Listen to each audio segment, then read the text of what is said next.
नमस्कार, मी सेजल पुरवार या बुलेटिनमध्ये तुम्हा सर्वांचं स्वागत. आणि आज बुलेटिनची सुरुवात अतिशय दुःखद अशा बातमीने होते. संपूर्ण देशभरात राष्ट्रीय दुखवटा सुद्धा जाहीर झालाय, कारण माजी पंतप्रधान डॉक्टर मनमोहन सिंग यांचं दुःखद निधन झालंय. वयाच्या 92व्या वर्षी त्यांनी अखेरचा श्वास घेतलाय.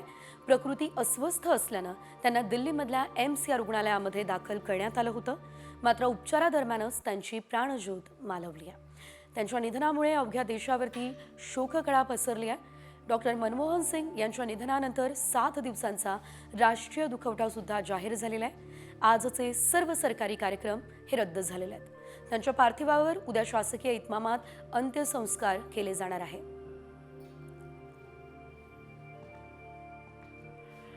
कधीही न भरून निघणारी पोकळी खरं तर संपूर्ण देशाच्या राजकारणामध्ये निर्माण झालेली आहे. कारण अर्थकारणातला सिंह आता हरपलेला आहे.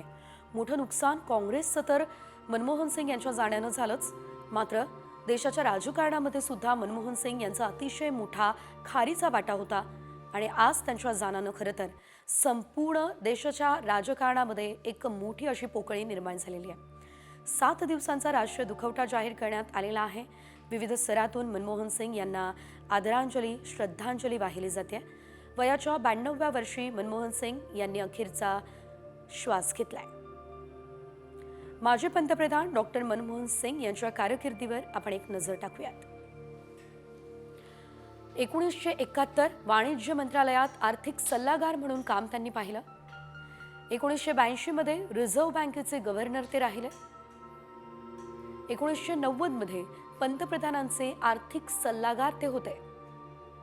1999 मध्ये दक्षिण दिल्लीमधून लोकसभेमध्ये त्यांचा पराभव झाला. मात्र 1991 मध्ये नरसिंहराव सरकारमध्ये त्यांनी अर्थमंत्री पदाची जबाबदारी स्वीकारली आणि चोखपणे पारही पाडली. 2001 मध्ये राज्यसभेचे विरोधी पक्ष नेतेपदी त्यांची निवड झाली. 2004 ते 2014 या काळामध्ये सलग 10 वर्ष भारताचे पंतप्रधान म्हणून त्यांनी काम पाहिलं.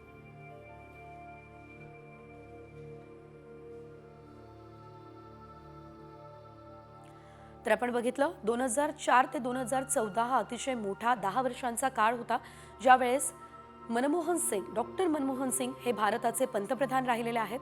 आणि या दरम्यान अनेक मोठे आणि महत्त्वाचे निर्णय सुद्धा मनमोहन सिंग यांनी घेतले असल्याचंही आपण पाहिलेलं आहे. शिवाय सध्या जर आपण बघितलं तर त्यांच्या राजकीय कारकिर्दीमध्ये त्यांनी राज्याच्याच नाही तर संपूर्ण देशभराच्या राजकारणासाठी अनेक मोठे आणि महत्त्वाचे निर्णय घेतले होते. आणि आज जर आपण बघितलं तर त्यामुळे संपूर्ण देशभरात शोककळा व्यक्त केली जाते.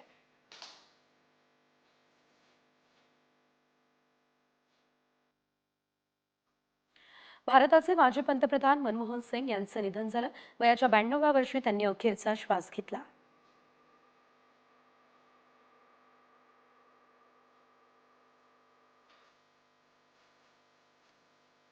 दरम्यान माजी पंतप्रधान डॉक्टर मनमोहन सिंग यांच्यावरती शासकीय सन्मानानं अंत्यसंस्कार करण्यात येणार आहेत.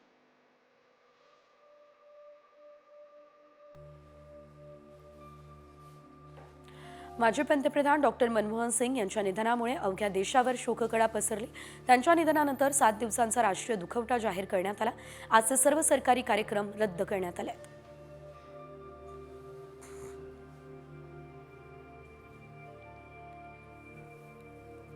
भारताच्या सर्वात प्रतिष्ठित नेत्यांपैकी एक असलेले डॉक्टर मनमोहन सिंग यांच्या निधनानं संपूर्ण भारत शोकाकुल आहे. नागरिकांचे आयुष्य सुधारण्यासाठी त्यांनी व्यापक प्रयत्न केले, अशा शब्दांमध्ये पंतप्रधान नरेंद्र मोदी यांनी माजी पंतप्रधान मनमोहन सिंग यांना श्रद्धांजली अर्पण केली. केंद्रीय मंत्री अमित शहा यांनी मनमोहन सिंग यांच्या निधनाबाबत ट्विट केलं.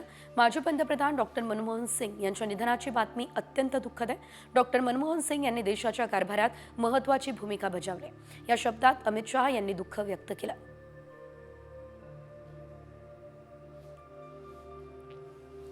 डॉक्टर मनमोहन सिंग यांच्या निधनानं प्रतिभाताई पाटील यांच्या कार्यालयातर्फे एक शोकपत्र जारी करण्यात आलेलं आहे. मनमोहन सिंग हे भारताच्या आर्थिक सुधारणांचे शिल्पकार होते. मी एक अतिशय विद्वान सहकारी गमावलाय, असं म्हणत त्यांनी श्रद्धांजली अर्पण केली आहे.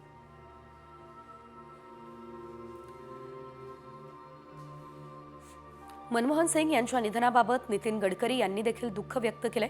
भारताच्या आर्थिक मार्गाला आकार देणाऱ्या व्यक्तीला माझी भावपूर्ण श्रद्धांजली असं ट्विट त्यांनी केलंय.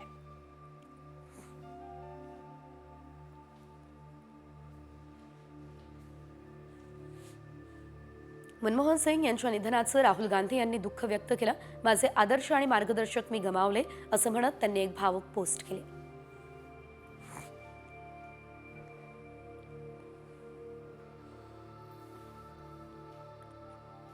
भारताने एक थोर अर्थतज्ञ, अभ्यासू आणि उत्तम राजकारणी गमावला. ही प्रतिक्रिया मुख्यमंत्री देवेंद्र फडणवीस यांनी दिली. आर्थिक क्रांती देश लक्षात ठेवेल असं सुद्धा मुख्यमंत्री म्हणाले.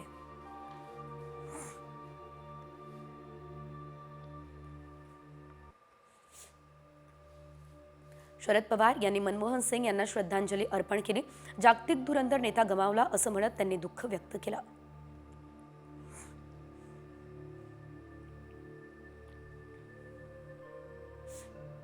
मनमोहन सिंग यांच्या निधनाचं नितीन राऊत यांनी दुःख व्यक्त केलं. देशाचा कोहिनूर हिरा हरपला असं म्हणत त्यांनी श्रद्धांजली वाहिली.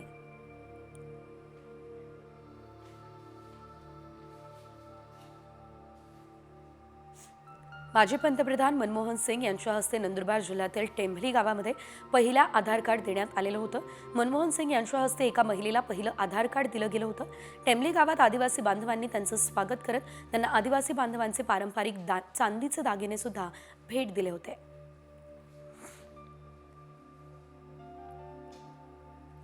भारताने आज आपला एक उत्कृष्ट नेता गमावलाय. त्यांच्या समर्पणानं आणि दूरदृष्टीने आपल्या राष्ट्राचा कायापालट झालाय. या भावना कपिल शर्मा यांनी व्यक्त केल्या.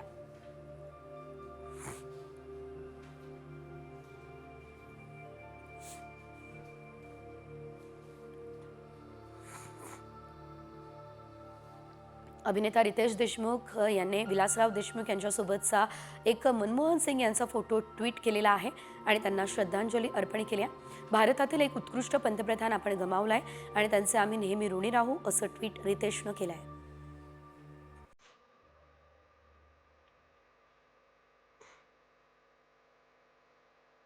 टीम इंडियाने माजी पंतप्रधान डॉक्टर मनमोहन सिंग यांना श्रद्धांजली अर्पण केली. मेलबर्नच्या मैदानात काळी पट्टी बांधत टीम इंडियानं आदरांजली वाहिली.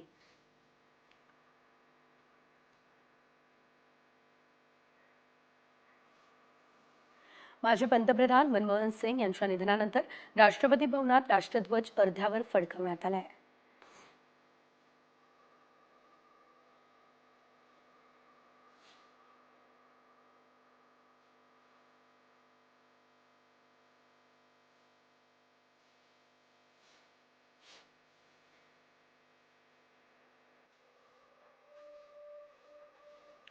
डॉक्टर मनमोहन सिंग यांच्या जाण्यानं संपूर्ण देशावरती शोककळा पसरली आहे. मात्र 15व्या लोकसभेच्या वेळी काँग्रेसची सत्ता होती आणि भाजप विरोधी पक्षात होता. त्यावेळेस दिवंगत मंत्री सुषमा स्वराज आणि माजी दिवंगत मनमोहन सिंग यांच्यात शेरोशायरी गाजली होती, ज्याची आठवण मनमोहन सिंग यांच्या निधनानंतर आज पुन्हा एकदा झाली आहे.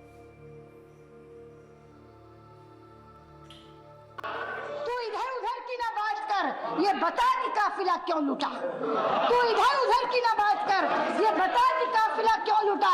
हमें रहजनों से गिरा नहीं, तेरी रहबरी का ख्याल है. She's narrated in Urdu couplet. I would also do so and say, माना कि तेरी दीद के काबिल नहीं हूँ मैं.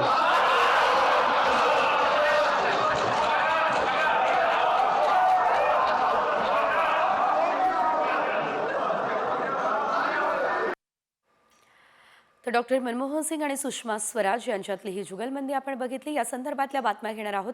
मात्र उर्वरित बातम्यांकडे सध्या वळूयात, कारण आता ऐन थंडीमध्ये पुणेकरांना स्वेटरसोबत रेनकोटही घेऊन जाण्याची शक्यता निर्माण झाली आहे. कारण पुण्यात आता पुढील 2 दिवस मेघगर्जना आणि वादळी वाऱ्यांसह पाऊस पडण्याची शक्यता आहे. पुणे वेधशाळेने ही शक्यता वर्तवलेली आहे. तर गेल्या 24 तासात पुणे शहरासह जिल्ह्यातील हवामान बदलामुळे कमाल आणि किमान तापमानामध्ये 1 ते 2 अंशांनी वाढ झाली आहे.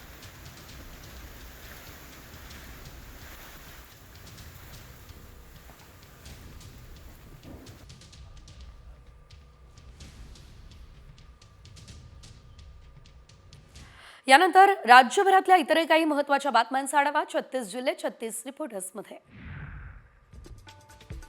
नांदेड जिल्ह्यामध्ये पुन्हा एकदा कापसाच्या दरात मोठी घसरण झाली आहे. कापूस केंद्रावरती कापसाला समाधानकारक भावच मिळत नाहीये, त्यामुळे शेतकरी आता चिंतेत सापडला. जिल्ह्यात सध्या कापसाच्या दरात क्विंटल मागे 600 रुपयांची घसरण झाली आहे.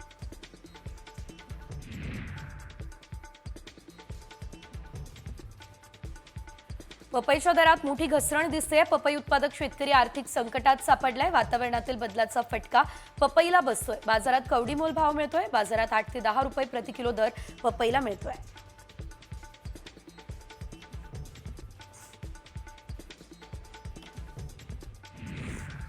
मकर संक्रांतीसाठी तिळाचे भाव यंदा 200 रुपये किलोपर्यंत पोहोचले. गेल्या वर्षीच्या तुलनेत यंदा भाव वाढले, त्यामुळे नात्यातील गोडवा हा महाग झालाय.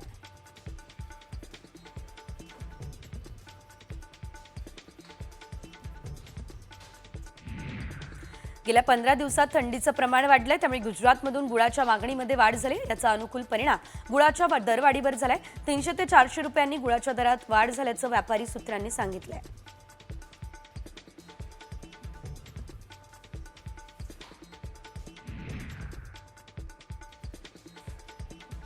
देशात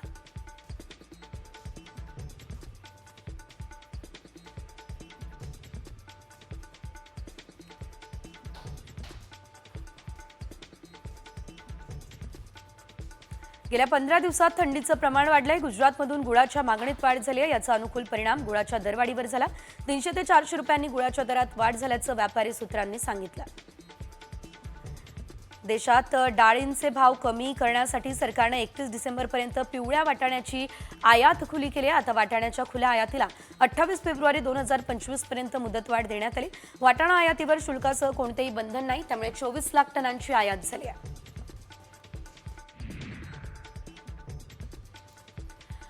कापूस पिकात ठिबकचा वापर करण्यासाठी अर्थसंकल्पात 500 कोटींची तरतूद करावी लागली आहे, अशी मागणी CAIने केलेली आहे. तर सरकारकडे ही मागणी करण्यात आली असून देशात 95% कापूस बीटी आहे. मात्र GM तंत्रज्ञानात कोणतीही सुधारणा केली नसल्यानं गुलाबी बोंडअळीने कापूस बियाण्यांना प्रतिकार विकसित केलाय.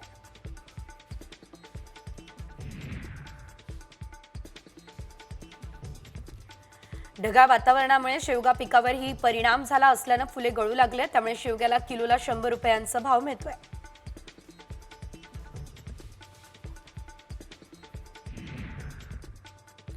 जळगावच्या तोंडापूर रस्त्याच्या कडेला बिबट्या मृत अवस्थेत आढळला. बिबट्याचा मृत्यू झाल्याची माहिती वन विभागांना देण्यात आली.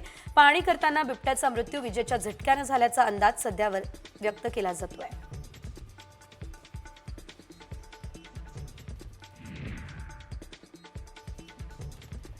मुंबईमध्ये लॅम्बोर्गिनी कार ही भर रस्त्यात पेटल्याचा व्हिडिओ समोर आलेला आहे. 5 कोटींच्या लक्झरी कारला आग लागल्याचा व्हिडिओ बिझनेसमन गौतम सिंघानिया यांनी सोशल मीडियावरती ट्विट केलेला आहे. तर काही वेळानंतर या कारला लागलेली आग विझवण्यात आली, तर या आगीत कुणालाही इजा झालेली नाही.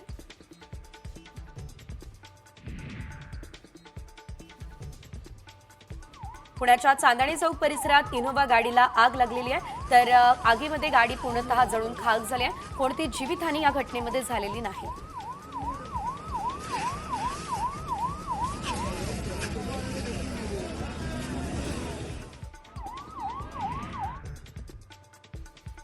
अहिलानगरच्या सुपा MIDC मध्ये टायर कंपनीमध्ये टायरला आग लागली आहे. सुपा औद्योगिक वसाहतीमध्ये विजी कार्बन कंपनीला लागलेल्या भीषण आगीत मोठ्या प्रमाणात टायर जळून खाक झाले. अग्निशमन दलाच्या गाड्या बोलवल्यानंतर आग आटोक्यात आणण्यात यश आलं.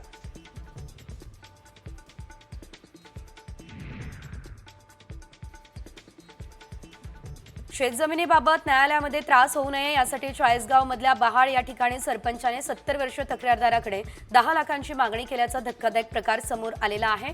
याशिवाय 10 लाखांपैकी 2 लाखांची लाच घेताना सरपंच आणि लिपिकाला धुळे येथील लाचलुचपत प्रतिबंधक विभागानं रंगेहात पकडलाय.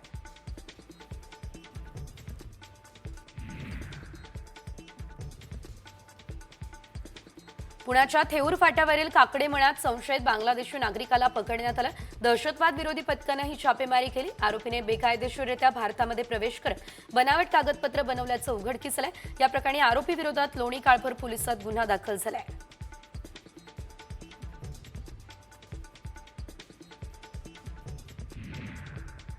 छत्रपती संभाजीनगरच्या बाफना ज्वेलर्समधील सेल्स मॅनेजरने 3.5 किलो सोन्यावर डल्ला मारला.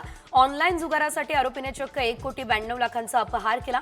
संदीप प्रकाश कुलते असं आरोपी असिस्टंट सेल्स मॅनेजरचं नाव आहे. जुन्सी पोलिसांनी त्याला अटक केली.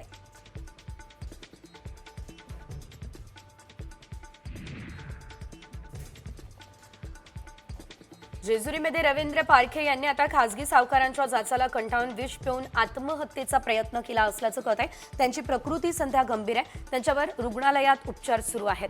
आत्महत्या करण्यापूर्वी त्यांनी चिठ्ठी लिहिली आणि त्यानुसार पोलिसांनी 3 खासगी सावकारांना अटक केली.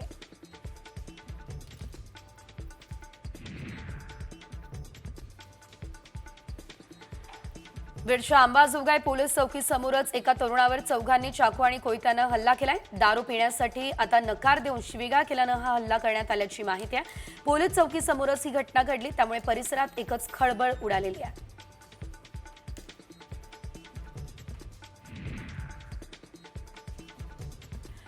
नाशिक जिल्ह्यामध्ये पित्यासह भाच्याने केलेल्या बेदम मारहाणीमध्ये युवकाचा मृत्यू झाला. पित्यासह भाच्याला पोलिसांनी बेड्या ठोकल्यात. दारू पिऊन शिवीगाळ करत धिंगाणा घातल्यानं मारहाण करण्यात आली.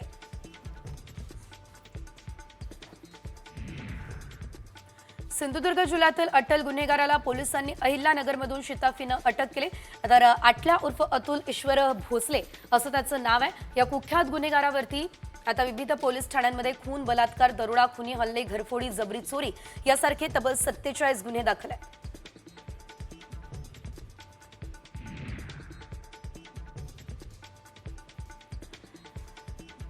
यवतमाळच्या उमरसरा परिसरात गळ्यात नायलॉन मांजा अडकून वडील आणि मुलगा गंभीर जखमी झालाय. मनोज जयस्वाल हे आपल्या मुलाला घेऊन दुचाकीवरून जाताना त्यांच्या गळ्याकडे नायलॉन मांजा अडकला आणि त्यानंतर त्यांचं गाडीवरील नियंत्रण सुटलं. दोघे खाली पडले. दोघांना गंभीर दुखापत झाली.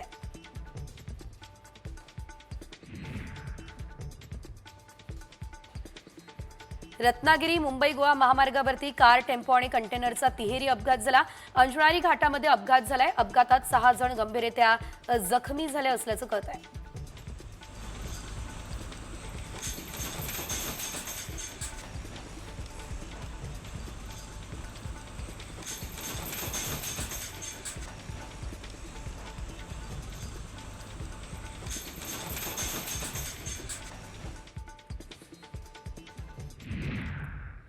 आणि यानंतरची बातमी जी आहे ती अपघातासंदर्भातली आहे. कारण नाशिक त्र्यंबक रोडवरील हॉटेल अमृत गार्डन समोर मालवाहू टेम्पो आणि कारमध्ये भीषण अपघात झालाय.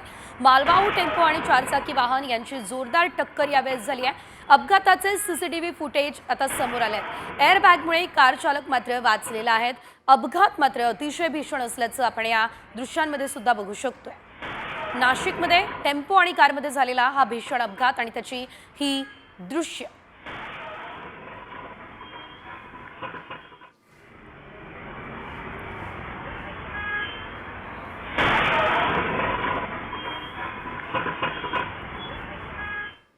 पुढे घेऊयात उर्वरित बातम्यांचा धावता आढावा. टॉप 50 मध्ये टिळेकरांचे मामा सतीश वाघ यांच्या हत्येची सुपारी त्यांच्या पत्नीनेच दिल्याचा आता तपासात समोर आला. वाघ यांच्या हत्येसाठी 5 लाखांची सुपारी दिली होती. प्रेम प्रकरणातून ही हत्या करण्यात आलेली आहे आणि सतीश वाघ यांच्या पत्नीला गुन्हे शाखेने अटक सुद्धा केली आहे.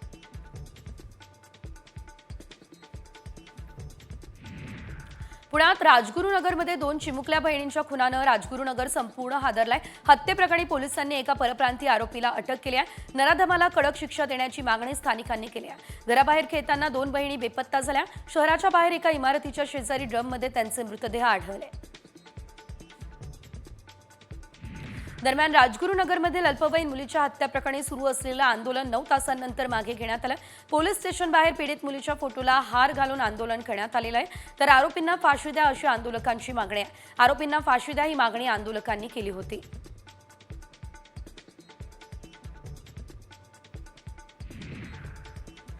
लोणावळ्यामध्ये बंदोबस्तावरच्या पोलिसांनं 5 वर्षांच्या चिमुरडीवरती लैंगिक अत्याचार केले. या प्रकरणी पोलीस कर्मचारी सचिन सस्तेला बेड्या ठोकण्यात आल्या. चॉकलेटचा आमिष दाखवून या चिमुरडीला सचिन सस्तेने आळुशाला नेलं. तिच्यावर अतिप्रसंग करण्याचा प्रयत्न केला. मुलीने पालकांना ही गोष्ट सांगितली आणि त्यानंतर या पोलिसाला अटक झाली आहे.